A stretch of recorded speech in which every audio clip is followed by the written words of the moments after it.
My children said they're too busy to visit, so I made a final decision about my will and they found out. When my daughter-in-law Brenda told me over the phone, "Dorothy, we're just too busy with our lives to keep checking on you every week," I simply smiled, hung up the phone and walked straight to my desk drawer. By the next morning, my children had discovered that their inheritance had vanished into thin air, and I was nowhere to be found. They thought they were dealing with a lonely old widow who would quietly accept their neglect. They were about to learn I was a retired estate planning attorney who knew exactly how to protect my assets and my dignity. Justice must be restored and arrogance punished. You won't believe what I did next. Before we continue, please subscribe to the channel and let us know where you're listening in the comments. For 35 years, I'd been the family matriarch everyone could count on. After my husband Walter passed 3 years ago, I thought my children would step up the way I'd always been there for them. I was wrong. My son Bradley and his wife Brenda lived just 20 minutes away in their fancy subdivision. My daughter Colleen had moved to the next town over after her divorce, bringing my 2 grandsons with her. For the first year after Walter's funeral, they visited regularly. We'd have Sunday dinners, and I'd send them home with leftovers and care packages. But somewhere along the way, the visits became shorter. The phone calls grew less frequent. The excuses multiplied. "Mom, Bradley's got that big promotion at work," Brenda would say when I'd call. "He's working 60-hour weeks." "Grandma Dorothy, the boys have soccer and baseball and tutoring," Colleen would explain when I asked about missing our usual Saturday visits. I understood. Life gets busy. Children grow up and build their own lives. I didn't want to be the demanding mother who couldn't let go. So I adapted. I started calling less. I stopped expecting weekly visits. When they did come by, I made sure to have their favorite foods ready and never mentioned how long it had been since their last visit. But then Walter's birthday came around in March. It would have been his 72nd. I'd planned a small memorial gathering, nothing fancy. Just family, some of his favorite foods, maybe sharing a few stories about the man who'd been the center of our world for 4 decades. I called Bradley first. "Honey, I was hoping we could all get together this Saturday for Dad's birthday. Nothing big, just..." "Mom, this Saturday?" Brenda's voice cut through the background. "Tell her we can't. Bradley's got the golf tournament with his boss." Bradley came back on the line. "Sorry, Mom. This work thing. Really important for my career." I tried Colleen next. "Sweetie, would you and the boys like to come over Saturday to remember Grandpa Walter's birthday?" "Oh, Grandma, I wish I could. But Tommy has his championship game, and then we've got that birthday party for his friend. Maybe next weekend." Next weekend came and went without a word from either of them. That's when I realized something had shifted permanently. I wasn't just less of a priority. I had become an obligation they were actively avoiding. The breaking point came 3 weeks later when I fell in my garden. Nothing serious, just caught my foot in the hose and twisted my ankle. But at 70 years old, lying on the ground unable to get up, I felt every one of my years. Mrs. Henderson from next door found me and helped me inside. She sat with me while I iced my ankle and gently suggested I call my children. I dialed Bradley first. It went straight to voicemail. I tried Brenda's cell. Same thing. Colleen answered on the 4th ring. "Hi, Grandma, can I call you back? We're at Target and the boys are being crazy. Honey, I had a little fall. Nothing serious, but I thought you should know." "Oh no. Are you okay? Did you break anything?" "No, just a twisted ankle. Mrs. Henderson helped me, but..." "That's good. Listen, I really need to run. These boys are about to tear down a display. Can we talk tonight?" She hung up before I could answer. She never called back. When I tried calling Bradley again that evening, Brenda answered. Her tone was different. Cooler, more distant than usual. "Dorothy, we got your message. Look, we need to talk. Bradley's been thinking, and with you getting older and having these little accidents, maybe it's time to consider some changes." "What kind of changes?" "Well, that house is getting too big for you. All those stairs, the yard work. Maybe it's time to look into some assisted living options. Somewhere with people your own age, activities, medical staff on site." I felt my chest tighten. "Brenda, I'm 70, not 90. I take care of this house just fine." "But what about when you have another fall? What if Mrs. Henderson isn't around next time? We just think you'd be safer somewhere with more supervision. Supervision. Like I was a child who couldn't be trusted. I appreciate your concern, but I'm not ready for that kind of change. Dorothy, we're not really asking. We've been talking to Colleen and we all agree. It's what's best for everyone. Everyone. Meaning everyone except me. I think Walter and I bought this house in 1985. We raised our children here. We plan to. Walter's gone, Dorothy. And frankly, we're too busy with our own lives to keep worrying about you rattling around in that big house alone. There it was. The truth I'd been trying not to see for months. I was no longer their mother. I was their burden. That night I couldn't sleep. I kept replaying Brenda's words. Too busy with our own lives to keep worrying about you. I'd spent 35 years putting my children first. I'd worked part-time so I could attend every school play, every soccer game, every parent conference. Walter and I had used our savings to help Bradley with his down payment. We'd paid for Colleen's divorce attorney when her ex-husband tried to hide assets. When Walter got sick, I'd taken care of him at home rather than putting him in a facility, because that's what families do. You take care of each other. But apparently, that obligation only flowed one direction. The next morning, I decided to clean out Walter's desk. I'd been putting it off for 3 years, but suddenly I needed to do something with my hands while my mind processed this new reality. In the bottom drawer, I found a folder labeled Estate Planning Final. Inside were documents I'd almost forgotten about. Our updated wills, trust papers, and a letter Walter had written but never sent to Bradley. The letter was dated 6 months before Walter's death. Son, your mother and I have been talking about what happens after we're gone. We know you've been working hard, and we're proud of what you've built. But we've noticed you don't seem to have much time for family anymore. Your mother tries to hide it, but I can see it hurts her when weeks go by without hearing from you. Asterisk. We've decided to set up a trust for the grandchildren's education, but we're reconsidering the rest. If you can't find time to visit us while we're alive, we're not sure why you'd value what we leave behind when we're dead. Asterisk. I hope things change. Family should matter more than golf tournaments and work events. Asterisk. Walter never sent the letter, but reading it now, I realized he'd seen what I'd been trying to ignore. I pulled out our wills. Under the current terms, Bradley and Colleen would inherit everything equally. The house, our savings, Walter's life insurance, my retirement accounts. Everything we'd worked 40 years to build. But those wills were written when my children still acted like my children. I grabbed my phone and scrolled through my contacts until I found the number I was looking for. Theodore Harrison, the young lawyer who'd taken over my old practice when I retired. Ted. It's Dorothy Martinez. I need to make some changes to my estate plan. When can you see me? Mrs. Martinez. How wonderful to hear from you. I can see you this afternoon if it's urgent. It's urgent. Over the next 2 weeks, I began documenting everything with the thoroughness that had made me a successful estate attorney for 30 years. I created a simple log in an old notebook, recording every attempt I made to contact my children and their responses. The pattern was even worse than I'd realized. I also started paying attention to their social media.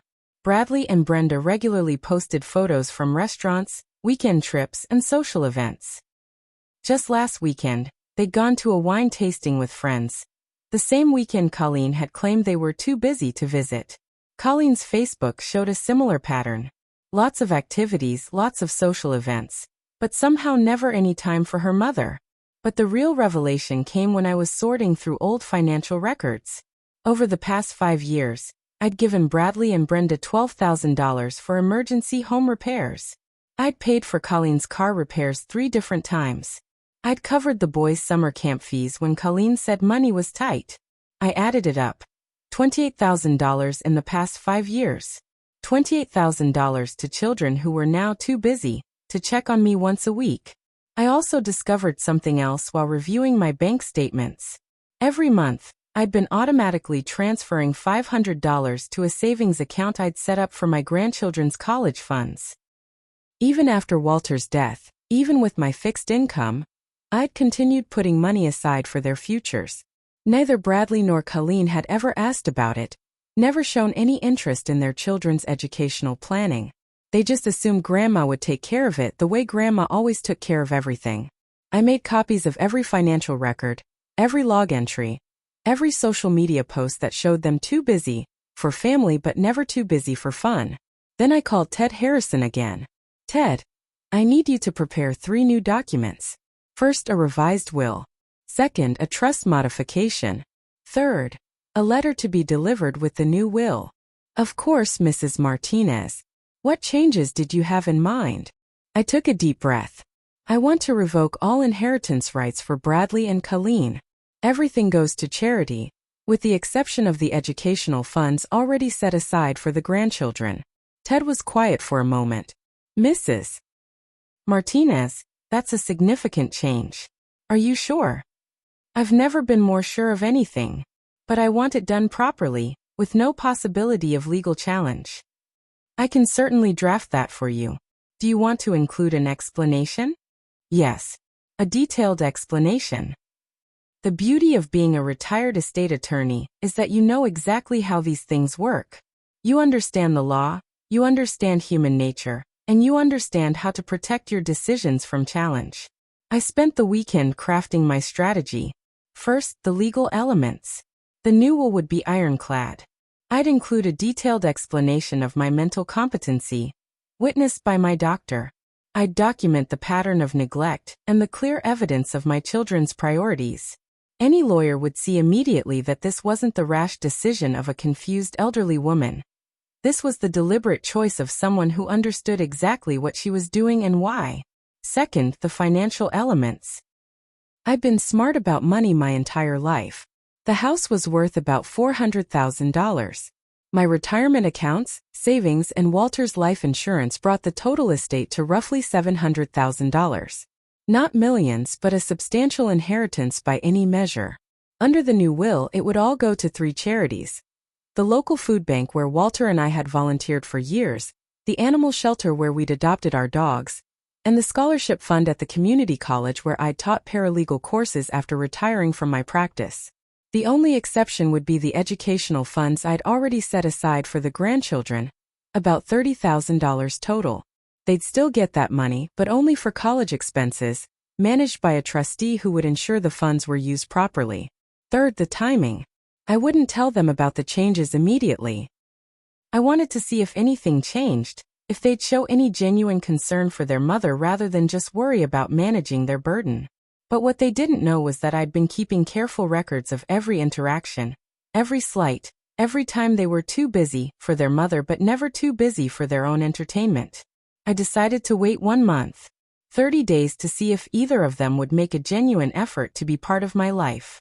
If not, the new will would be finalized and filed. During that month, I made one simple change to my routine. Instead of calling them, I waited for them to call me. The first week passed with no contact from either child. The second week, I got a text from Colleen asking if I could watch the boys the following Saturday, because she had something important to do. No explanation of what was important, no question about whether I had plans, just an assumption that Grandma would be available. I texted back, "Sorry, I have plans that day." She didn't respond. Week 3 brought a call from Brenda. "Dorothy, we haven't heard from you lately. Everything okay?" "Everything's fine. I've been keeping busy." Good. Listen, Bradley's birthday is coming up, and we're planning a party. Saturday the 18th. You should come." "What time?" "Oh, around 6. It's just family and a few friends. Nothing fancy." 6 o'clock. Dinner time. After 35 years, they were inviting me to my own son's birthday party as an afterthought. "I'll let you know," I told her. "You'll let us know?" "Mom, it's Bradley's birthday." And I said I'll let you know. I could hear the annoyance in her voice. Fine. Whatever. What they didn't know was that I was building the strongest possible case for my decisions. Every interaction was being documented. Every dismissive tone, every assumption, every time they treated me like an obligation rather than a person who deserved basic respect. By the end of the 4th week, the pattern was clear. They reached out only when they needed something, or when social obligation demanded it. Never to check on my well-being, never to share their lives, never to maintain the kind of relationship that loving families create. I called Ted Harrison on a Friday afternoon. Ted, it's Dorothy. Please finalize those documents we discussed. I'd like to sign them on Monday. Are you certain about this, Mrs. Martinez? I've never been more certain of anything in my life. Monday morning, I dressed carefully in my best navy suit, the one I'd worn to court appearances when I was practicing law. This was, in many ways, the most important legal decision I'd ever made. Ted's office hadn't changed much since I'd retired. Same wooden furniture, same law books lining the walls, same sense of serious business being conducted. Before we proceed, Ted said, I want to make sure you understand the implications of these changes. I understand them perfectly. Your children will inherit nothing except what's already been designated for your grandchildren's education. Everything else goes to charity. There's no provision for them to contest this based on need or expectation. Correct. And you're including a detailed explanation of your reasoning? I am. He spread the documents across his desk. The new will was 12 pages long, significantly more detailed than the simple document I'd had before. But this wasn't a simple situation anymore.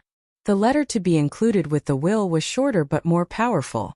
I signed every document with the same careful signature I'd used on thousands of legal papers over the years. Ted's secretary and paralegal served as witnesses, both of them people who'd known me professionally for decades and could testify to my mental competency if needed. What happens now? I asked Ted as we finished. Now you go home and live your life. These documents are filed and legally binding. If you want to make any changes, you can always come back. I won't be making any changes. As I drove home, I felt something I hadn't experienced in months. Peace. For the first time since Walter's death, I felt like I had control over my own life again. That evening my phone rang. Colleen's name appeared on the screen. Grandma. How was your day? The timing was interesting. I hadn't heard from her in 2 weeks, but somehow she was calling the very day I'd signed my new will. It was productive. How are the boys? They're good. Listen, I was thinking. Why don't you come over for dinner Sunday? It's been too long since we've had a real visit. I almost laughed. After months of being too busy, she suddenly wanted a real visit. That's sweet of you, honey, but I have plans Sunday. Plans? What kind of plans? I'm having dinner with Mrs. Henderson. She's been very kind to me lately. There was a pause. Well, what about next weekend? I'll have to check my calendar and get back to you. Your calendar? Grandma, since when do you have such a busy calendar? Since I stopped waiting around for children who couldn't be bothered to make time for their mother. I've been making new friends, joining some activities, keeping busy. That's great, I guess. She didn't sound like she thought it was great. She sounded confused, maybe even a little annoyed that her previously available mother was suddenly unavailable. We talked for a few more minutes about nothing in particular, and then she hung up. I had the distinct feeling she'd call back soon with another invitation. What they didn't know was that their inheritance was already gone, signed away to people and organizations who understood the value of caring for others. They were about to learn that respect and love can't be inherited. They have to be earned. 3 weeks after signing the new will, I made a decision that would change everything. I was tired of pretending that everything was fine, tired of protecting my children's image in the community, when they clearly felt no obligation to protect my dignity. It started at the grocery store on a Tuesday morning. I was selecting apples when I heard a familiar voice behind me. Dorothy, how lovely to see you. I turned to find Patricia Donnelly, Walter's former secretary and a longtime family friend. Patricia had always been fond of our children, had watched them grow up through Walter's stories about their achievements. Patricia, what a nice surprise. How are you holding up, dear? I think about you often. It must be such a comfort having Bradley and Colleen so close by. This was my moment of truth. I could smile and nod and continue the fiction that I was surrounded by loving family. Or I could tell the truth. Actually, Patricia, they've been quite busy with their own lives. I don't see them very much anymore. Her face fell slightly. Oh well, I'm sure they're just, you know how it is with young families. Do I? Tell me. How often do you think adult children should check on their widowed mother? Patricia looked uncomfortable. Well, I suppose it depends on circumstances. Bradley and Brenda live 20 minutes away. They haven't visited in 6 weeks. Colleen lives 30 minutes away. She called last week to ask if I could babysit, but hasn't asked how I'm doing since March. The truth hung in the air between us. Patricia's expression shifted from discomfort to concern. Dorothy, I had no idea. They always seemed so devoted? Yes, they were. When they needed something. Word travels fast in our community. By the weekend, I'd received calls from 3 different friends, all expressing concern and offering support. Mrs. Henderson had apparently been talking to her sister, who mentioned my situation to her book club. The following Sunday, instead of spending another lonely afternoon hoping for a call from my children, I accepted an invitation to join the book club ladies for tea. The group met at Eleanor Walsh's house, a beautiful Victorian home where 8 women gathered monthly to discuss literature and, inevitably, their lives. I'd known most of them for years, but had never had time to join when Walter was alive and my children needed me. Dorothy, we're so glad you could come, Eleanor said as she poured tea from a delicate china service. We've been wanting to include you for years. The conversation flowed easily. These women were intelligent, engaging, and genuinely interested in each other's lives. When someone mentioned a health concern, others offered practical help. When someone shared good news, everyone celebrated. It was everything I'd been missing. About an hour into the gathering, the conversation turned to family. My daughter visits every Sunday, mentioned Helen Crawford. She brings the grandchildren and we have dinner together. It's the highlight of my week. How wonderful, said Margaret Fleming. My son calls me every Wednesday evening, just to check in. Has for 15 years, never misses. The other women shared similar stories of children who stayed connected, who made their parents a priority, who understood that love requires ongoing effort. Finally, Eleanor turned to me. Dorothy, how are your children adjusting to having you on your own? I could have made something up. Could have protected their reputation the way I'd been doing for months. Instead, I told the truth. They've decided I'm too much trouble. Brenda, that's Bradley's wife, told me they're too busy with their own lives to keep worrying about me.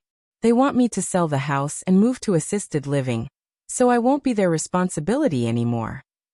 The silence around the table was profound. They said what? Margaret's voice was sharp with disbelief. Dorothy, you're 70 years old and completely independent, Helen added. Why would they think you need assisted living? Because I'm inconvenient. Because checking on your mother takes time away from golf tournaments and dinner parties. Eleanor set down her teacup with more force than necessary.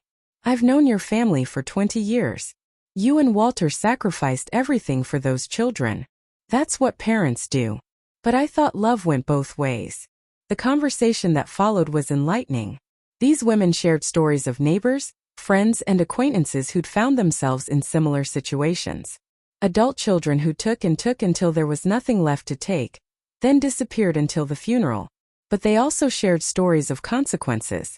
Adult children who discovered too late that inheritance isn't automatic, that respect has to be earned, that bridges can be burned beyond repair. My neighbor's son treated her terribly for years, Margaret said. Always asking for money, never visiting unless he needed something. When she died, he discovered she'd left everything to her church. He contested the will, but she documented everything. He got nothing and everyone in town knew why. Good for her, Helen said firmly. Children who don't have time for their parents when they're alive don't deserve to benefit when they're dead. I felt something I hadn't experienced in months, validation. These women understood what I was going through because they'd seen it before.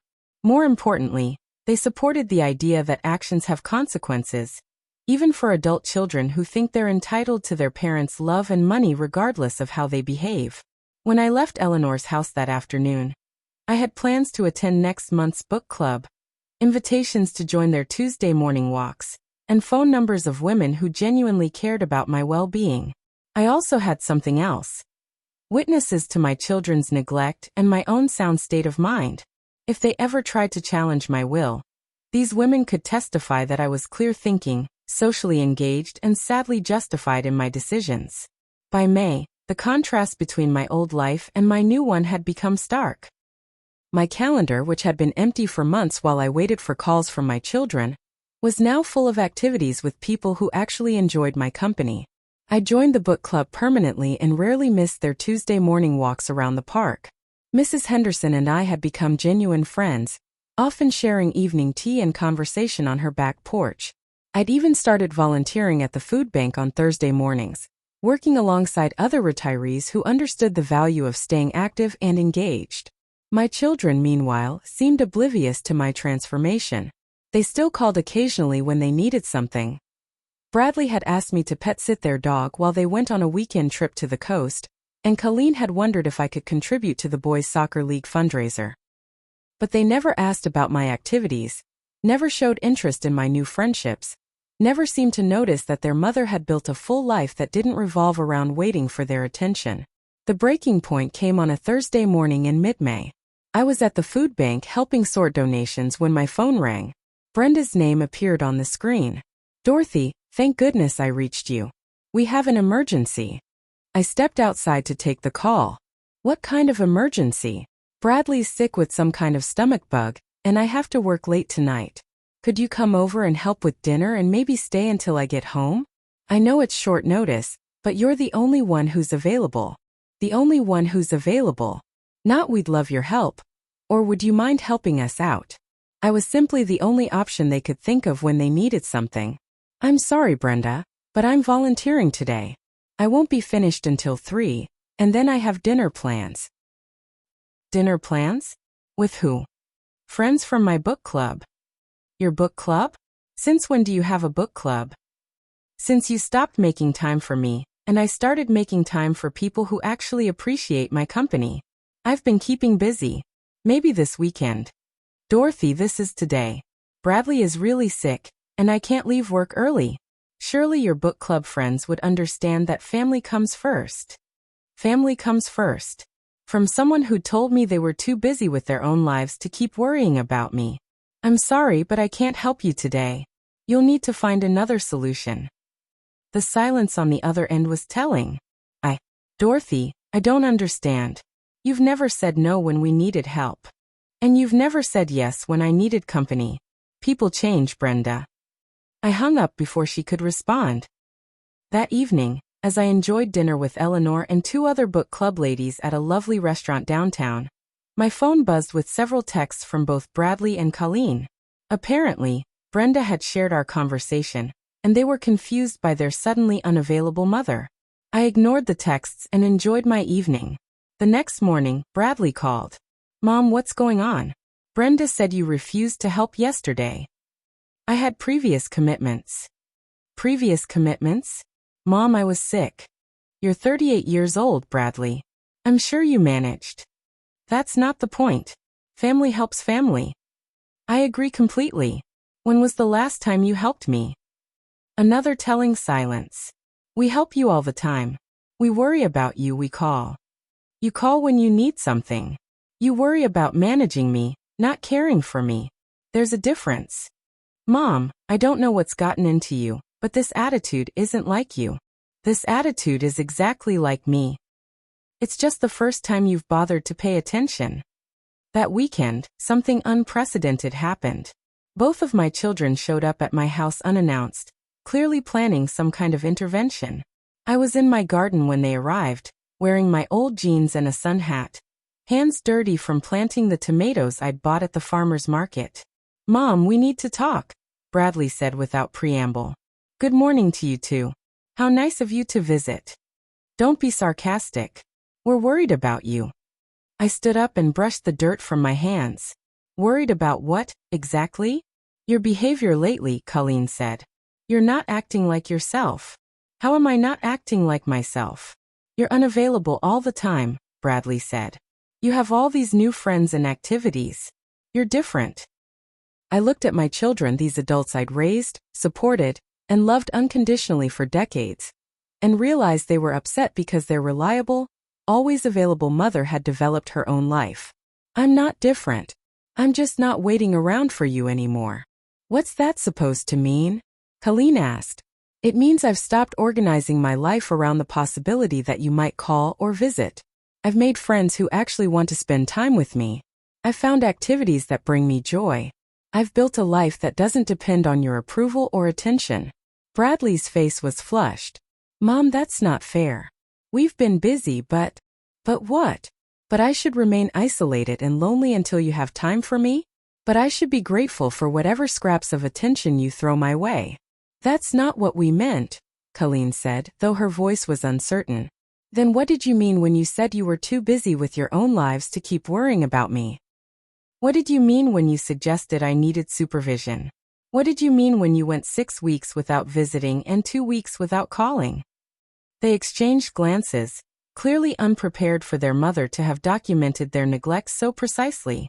We're here now, Bradley said finally. Yes, you're here now. Because you're concerned that your previously reliable resource might not be available when you need her. Not because you're concerned about my happiness or well-being. The conversation continued for another 20 minutes, but the damage was done. They'd revealed their true concern. Not my welfare, but their access to my services. After they left, I called Ted Harrison.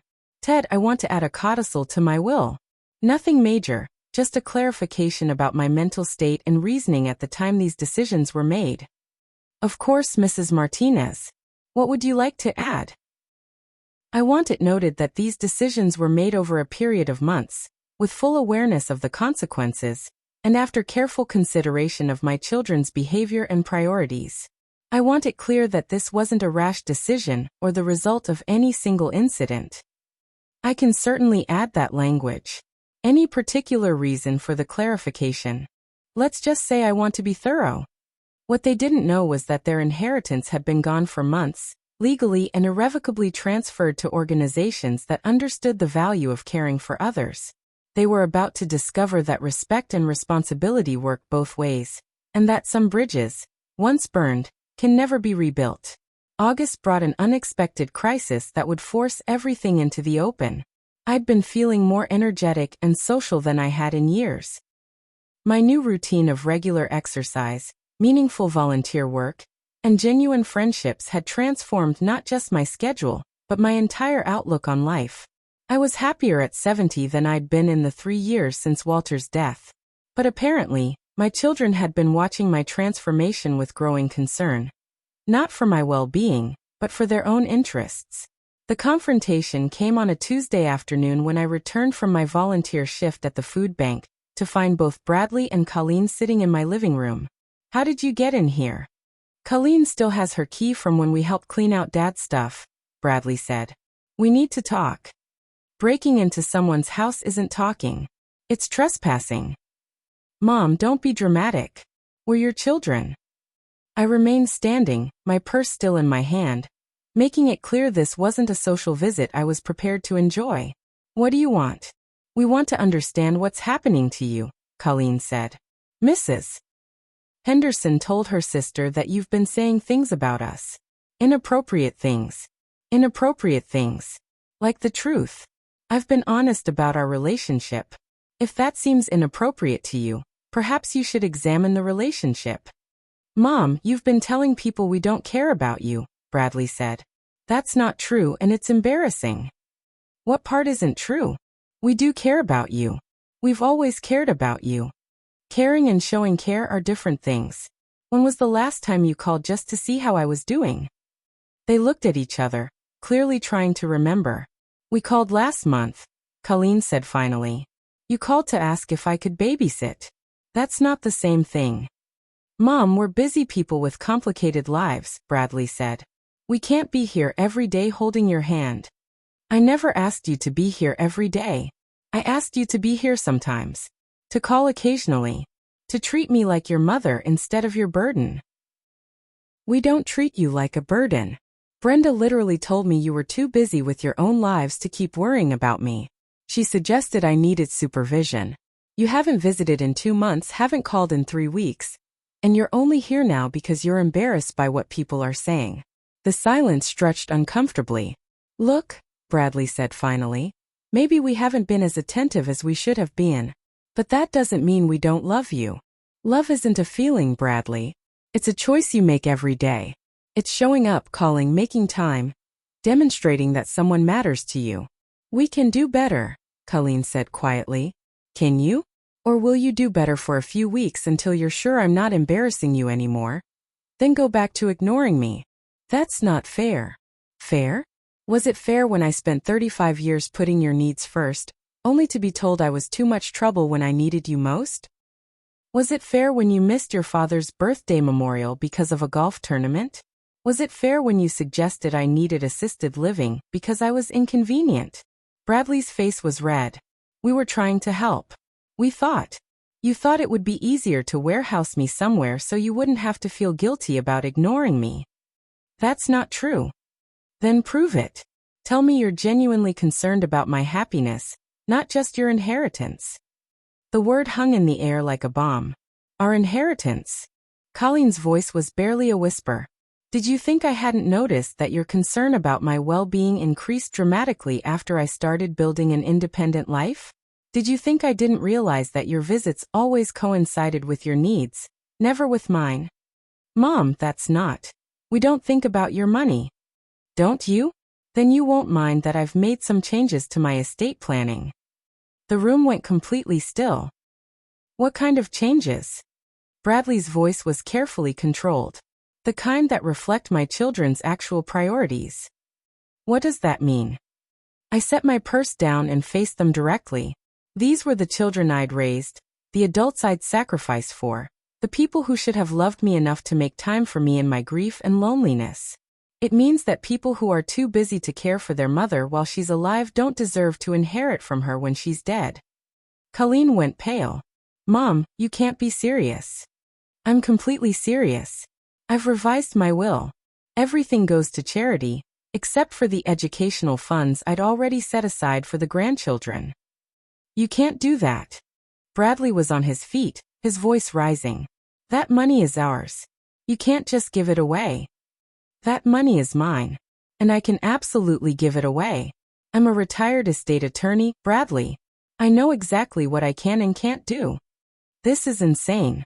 You're being irrational. I'm being logical. I'm leaving my assets to organizations that make time for people who need care. The food bank, the animal shelter, the scholarship fund. They understand that helping others requires actual effort. Mom, please? Colleen was crying now. We can change. We can be better. Can you? After months of treating me like an obligation, can you suddenly start treating me like your mother? Or are you just scared about losing money you never earned? It's not about the money, Bradley said, but his voice lacked conviction. Isn't it? Then why are you here now? Why, after months of being too busy to visit, are you suddenly so concerned about our relationship? Because we love you. Love me enough to call once a week? Love me enough to visit twice a month? Love me enough to include me in your lives instead of managing me like a problem? They had no answer. I want you to leave now, I said quietly. If you want to rebuild our relationship, you can start by showing genuine interest in my life, my happiness, my well-being. But I'm done pretending that obligation is the same as love. Mom, don't do this, Colleen pleaded. I already did it. 3 months ago. The new will is filed, witnessed, and legally binding. Bradley's face had gone from red to white. You can't be serious about this. I've never been more serious about anything. You taught me that I was a burden. I've decided to stop being your burden and start being someone else's blessing. They left without another word, but I knew this wasn't over. What they didn't understand was that their reaction, their immediate concern about money rather than relationship, had just proven that my decision was correct. Children who loved their mother would have been devastated to learn they'd hurt her so badly. Children who saw their mother as an ATM were devastated to learn the money was gone. Their priorities had never been clearer. 6 months later, I was sitting in Eleanor's garden with my book club friends, enjoying afternoon tea and discussing our latest selection, when Patricia Donnelly approached from the street. Dorothy, I hope I'm not interrupting. Not at all. Please join us. Patricia looked uncomfortable, glancing around at the other women before focusing on me. I wanted to ask you about Bradley and Colleen. I've heard some concerning things. The book club ladies continued their conversation, but I could see they were listening. After months of friendship, they'd become protective of me in a way my own children never had been. What kind of concerning things? Well, I ran into Bradley at the bank last week. He seemed upset. He mentioned that you'd made some changes to your will. I sipped my tea calmly.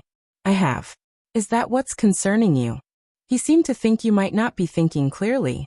He asked if I thought you seemed confused or influenced by new people in your life. Eleanor set down her teacup sharply. Influenced? Dorothy is one of the sharpest people I know. Of course, Patricia said quickly. I didn't mean to suggest.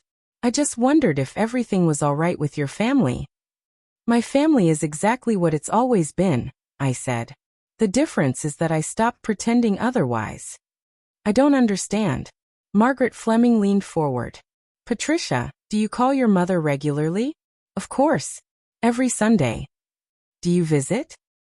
At least twice a month, more if she needs anything. Then you wouldn't understand what Dorothy's been dealing with. Patricia looked confused. But Bradley and Colleen always seemed so devoted. Seemed is the right word, Helen added. There's a difference between seeming devoted and being devoted. I decided to be direct. Patricia, in the 6 months since Walter died, how often do you think my children visited me? I don't know. Regularly. Bradley and Brenda visited 4 times. Colleen visited 6 times. Most of those visits were requests for help with something, not social calls. Patricia's expression shifted from confusion to concern. But surely they called. They called when they needed something. Bradley asked me to pet sit their dog. Colleen asked me to babysit the boys. Neither of them called to ask how I was doing after my husband of 40 years died. Dorothy, that can't be right. Eleanor stood up. Patricia, would you excuse us for a moment? The two of them walked toward the garden gate, where I could see Eleanor having an animated conversation with our old friend. When they returned, Patricia's face was pale. Dorothy, I had no idea. Eleanor told me about the assisted living suggestion, about them being too busy for Walter's memorial. I'm so sorry. Don't be sorry for me. I'm happier now than I've been in years. But to cut them out of your will completely. I left my money to people who will use it to care for others. That seems appropriate, don't you think? But they're your children. Being someone's child doesn't entitle you to their inheritance. Inheritance has to be earned through love, respect, and care. Margaret nodded approvingly. My grandfather used to say that the best inheritance you can leave your children is the knowledge that they're capable of taking care of themselves. Mine learned that lesson well, I said. They've been taking care of themselves for months without any concern for whether I could take care of myself. Patricia was quiet for a long moment. What will you do if they try to challenge the will? They can try. But I documented everything carefully. I have witnesses to my mental competency, evidence of their neglect, and legal expertise they can't match. Do you think they will? I think they'll consider it. But ultimately, they'll realize they'd have to prove their case in court, in front of this entire community.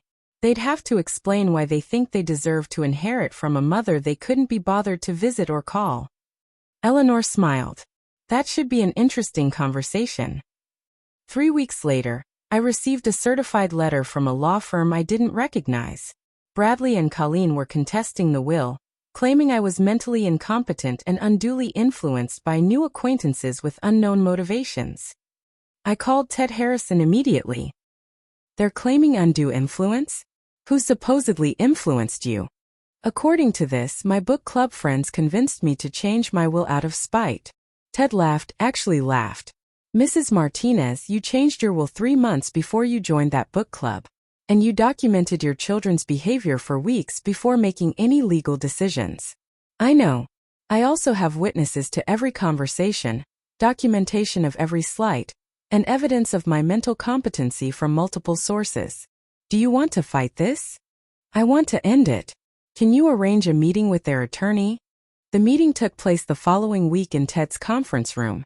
Bradley, Colleen, and their lawyer, a young man who looked barely old enough to have graduated law school, sat across from Ted and me.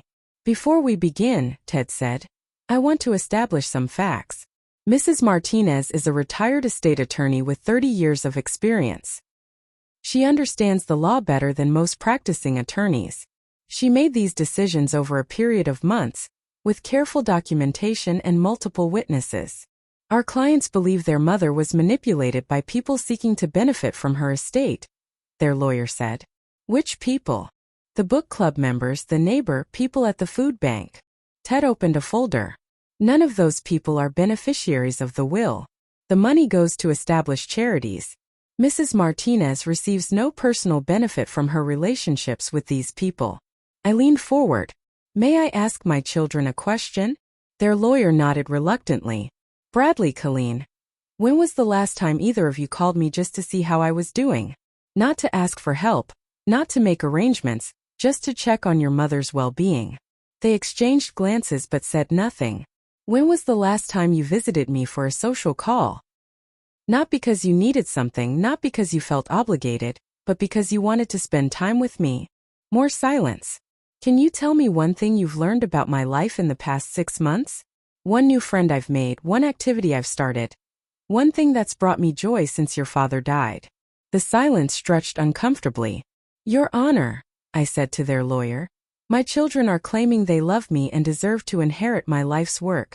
But they can't answer basic questions about my life because they've never bothered to ask. Ted slid a document across the table. This is a timeline of contacts between Mrs. Martinez and her children for the 6 months following her husband's death. Note the frequency and purpose of each interaction. Their lawyer reviewed the document, his expression growing more troubled by the page. This also includes documentation of their suggestions regarding assisted living, their statements about being too busy to worry about Mrs. Martinez, and their responses when she needed help. Finally, Ted said, we have testimonies from 8 community members regarding Mrs. Martinez's mental state, social engagement, and the reasons for her decisions. The young lawyer whispered urgently with Bradley and Colleen for several minutes. My clients would like to discuss a settlement. There's nothing to settle, I said. The will stands as written. Mrs. Martinez, their lawyer began. Surely there's some arrangement. The arrangement is simple. My children learned to live without their mother's time and attention. Now they can learn to live without their mother's money. Bradley finally spoke. Mom, we can change. We can be better. You can be better for your own children. Mine is too late. Please, Colleen was crying again. We're sorry. We didn't realize. You didn't realize that I was lonely? That I was grieving? That I needed my family during the hardest time of my life? What exactly didn't you realize? We thought you were fine. You thought I was convenient. There's a difference. The meeting ended with no changes to the will. As we left, their lawyer pulled Ted aside. Is she really going to stick with this? Mr. Patterson, in 30 years of practicing law, I've never seen a will that was more carefully prepared or better justified. Those children have no case. 6 months later, Bradley and Colleen dropped their challenge. They'd apparently consulted with several other attorneys, all of whom told them the same thing. Their mother had every right to leave her money wherever she chose, and their behavior had made her choice understandable. Today, a year and a half after Walter's death, I'm planning a dinner party for 12 people. My book club friends, my volunteer colleagues, and neighbors who've become genuine friends. My calendar is full of activities I enjoy with people who value my company. My children call occasionally now, though the conversations are stilted and careful. They're polite, even concerned, but the easy affection we once shared is gone. They burned that bridge themselves when they decided I was too much trouble to love properly. I don't regret my decision. My money will help feed hungry families, care for abandoned animals, and educate young people who understand the value of hard work. Those are better legacies than supporting adults who mistake inheritance for entitlement. The grandchildren will still get their educational funds, managed by a trustee who'll ensure the money serves its purpose. They're innocent of their parents' choices and deserve every opportunity to build better lives. Sometimes people ask if I hope my children learn their lesson. I hope they learn to be better parents to their own children. I hope they understand that love requires action, not just intention. But mostly, I've learned that it's never too late to stop waiting for other people to appreciate you and start building a life with people who already do. Family isn't just about blood. Family is about showing up. And I finally have a family that shows up for me. If this story got you thinking, go ahead and hit that like button. Don't forget to subscribe for more real stories that hit deep, and tap the bell so you don't miss what's coming next. And hey, if you know someone who needs to hear this one, share it with them. Thanks for watching.